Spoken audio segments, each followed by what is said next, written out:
नमस्ते। आज हम एक बहुत ही ज़रूरी जियोपॉलिटिकल इवेंट की बात करने वाले हैं, जो अभी-अभी हुई है। यकीन मानिए, ये एक ऐसा समझौता है ना, जो आने वाले सालों में ग्लोबल ट्रेड और पावर डायनामिक्स दोनों को पूरी तरह से बदल सकता है। तो खबर यह है कि इंडिया और यूरोपियन यूनियन के बीच एक हिस्टोरिक ट्रेड डील साइन हो गई है। और ये कोई छोटी-मोटी खबर नहीं है, ये बहुत बहुत बड़ी डील है। लेकिन सबसे बड़ा सवाल तो यही उठता है, क्या ये भारत के लिए एक गेम चेंजर है या फिर इसमें कुछ बड़े रिस्क भी छुपे हुए हैं? चलिए आज इसी सवाल के दोनों पहलुओं को टटोलते हैं। तो दांव पर क्या लगा है? सबसे पहले हमारे एक्सपोर्ट्स, फिर दांव पर लगी हैं करोड़ों नौकरियां, और साथ ही दांव पर है कंपटीशन का सामना करने की हमारी तैयारी। तो चलिए अब जरा गहराई में उतरते हैं।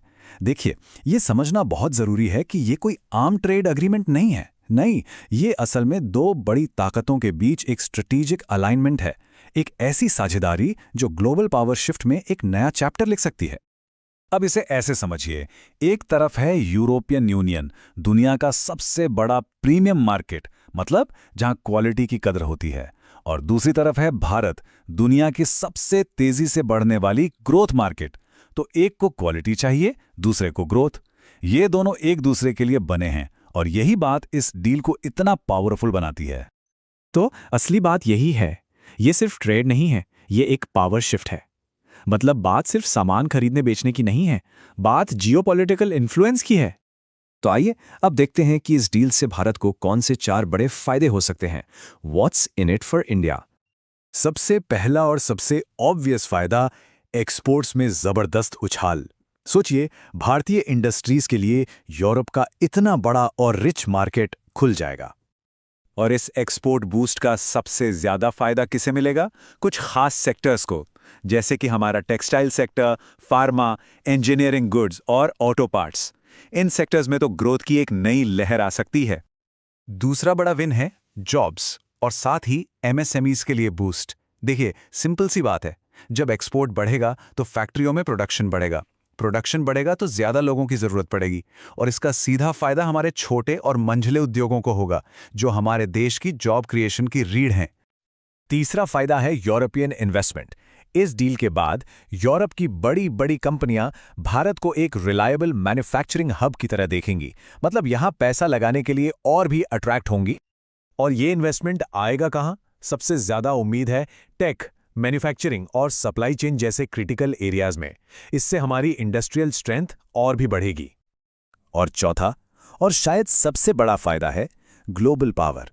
देखिए, जब दो बड़ी इकोनॉमी एक दूसरे के साथ व्यापार करती हैं, तो वो एक दूसरे पर भरोसा करती हैं, और यही भरोसा ग्लोबल स्टेज पर आपके इन्फ्लुएंस को बढ़ाता है। चलिए, अब तक तो सब अच्छा लग रहा है, लेकिन हर सिक्के का एक दूसरा पहलू भी होता है। तो अब जरा रियलिटी चेक कर लेते हैं और देखते हैं कि इस डील के साथ कौन से रिस्क्स और चैलेंजेस जुड़े हैं। पहला और सबसे बड़ा खतरा है कंपटीशन, जबरदस्त कंपटीशन। डील के बाद जब यूरोप के सस्ते प्रोडक्ट्स भारतीय बाजार में आएंगे, तो हमारे डोमेस्टिक बिजनेसेस, खासकर छोटे कारोबारियों के लिए टिकना बहुत मुश्किल हो सकता है। दूसरी बड़ी चुनौती है यूरोपियन यूनियन के सख्त नियम कानून। देखिए, ईयू मार्केट में घुसना इतना आसान नहीं है। वहां के क्वालिटी स्टैंडर्ड्स बहुत हाई हैं, और भारतीय कंपनियों को उन पर खरा उतरना होगा। जैसे कि उनके अपने सर्टिफिकेशंस होते हैं, सस्टेनेबिलिटी को लेकर उनके स्टैंडर्ड्स बहुत हाई हैं, और ट्रेसेबिलिटी रिक्वायरमेंट्स, मतलब प्रोडक्ट कहाँ से आया, कैसे बना, हर चीज़ का हिसाब चाहिए। इन सबको पूरा करना एक बहुत बड़ा चैलेंज है। और तीसरा रिस्क है ट्रेड डेफिसिट का। मतलब ऐसा ना हो कि हम यूरोप से सामान ज़्यादा खरीदने लगें और उन्हें बेच कम पाएं। अगर इंपोर्ट्स एक्सपोर्ट्स से बहुत ज़्यादा तेज़ी से बढ़ें, तो हमारी इकोनॉमी पर दबाव आ सकता है। ये वन वे ट्रैफिक नहीं होना चाहिए। तो इन सारे प्रोज और कॉन्स को देखने के बाद सवाल ये है कि अब आगे क्या?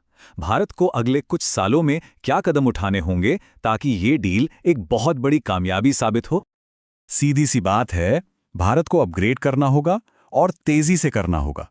हमें अपनी प्रोडक्ट क्वालिटी को वर्ल्ड क्लास बनाना होगा, प्रोडक्शन की स्पीड बढ़ानी होगी, अपने लॉजिस्टिक्स को मॉडर्न बनाना होगा, और सबसे जरूरी, अपने एमएसएमईज को सपोर्ट करना होगा ताकि वो इस ग्लोबल कंपटीशन के लिए तैयार हो सकें। और अगर भारत ये सब कर लेता है तो साल 2026 से 2030 के बीच कुछ सेक्टर्स बिग विनर्स बनकर उभर सकते हैं। कौन से हैं वो? फार्मा, टेक्सटाइल, ऑटो पार्ट्स और इंजीनियरिंग। इन सब में हाई ग्रोथ की जबरदस्त संभावना है। तो आखिर में ये डील सिर्फ एक अपॉर्चुनिटी नहीं है, ये भारत के लिए एक टेस्ट भी है, एक इम्तिहान। अगर इस इम्तिहान में पास हो गए तो इनाम बहुत बड़ा है। अब देखना यह है कि भारत इस मौके को कैसे भुनाता है। और सवाल वही है, आखिर में फायदा ज्यादा होगा या नुकसान?